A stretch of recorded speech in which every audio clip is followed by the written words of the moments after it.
Last week, a man was shot and murdered while speaking with students on a university campus. This makes my heart so sad, and our thoughts and our prayers go out to his family, his wife, his children, and his friends. Unfortunately, it's all too common of an occurrence, one that we hear about way too often.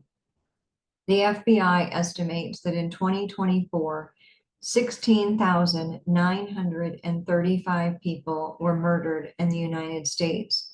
That's an average of 46 people per day. This is way too much, and we have to do something to stop it.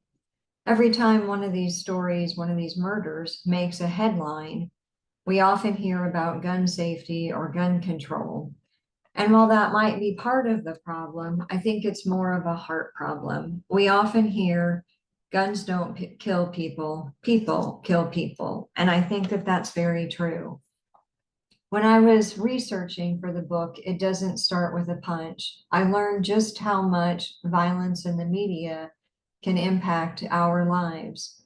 Television came to the United States in the 1940s, and within 10 years, Americans were talking about the consequences that the violence in the media has on our children, youth, and communities. 23 years later, in Canada, there was a unique experience where television wasn't reaching a town yet. And so Tanis Macbeth from the University of British Columbia decided to do a study. She tested everyone in the town for violence ratings before television came and after it came. On the second round of testing, she found that verbal and physical aggression increased in all students in that community. But it wasn't just this one study. So many medical agencies have been speaking out about this. In the Children Violence and Media report that was in the early 2000s, they noted that by the age of 18, an American child will have seen 16,000 simulated murders and 200,000 acts of violence. There was a Congressional Public Health Summit in the year 2000 where 6 major health organizations reported on this, saying that viewing violence may lead to real-life violence. Children exposed to violent programming at a young age have a higher tendency for violent and aggressive behavior later in life than children who are not exposed. And in 2003, there was a report by the American Psychological Society saying that research on violent television and films, video games, and music reveals an unequivocal evidence that media violence increases the likelihood of aggressive and violent behavior in both immediate and long-term context.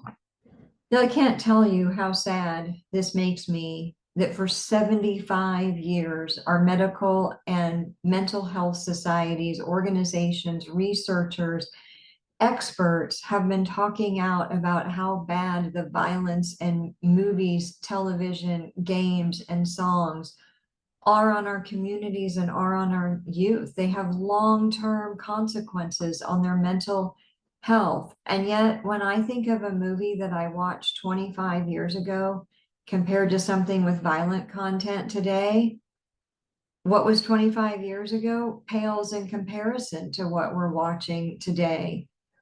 Last week, I was talking with a woman about the violent act that had just occurred.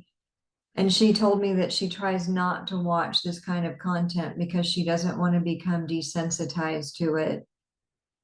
Her statement was astounding. It was brilliant. It's what we all should be doing. We all should be turning away from violent content and helping our youth turn away from this violent content. I'm not immune. I've loved NCIS and can't tell you how many others, as a teenager and young adult, they were exciting, right?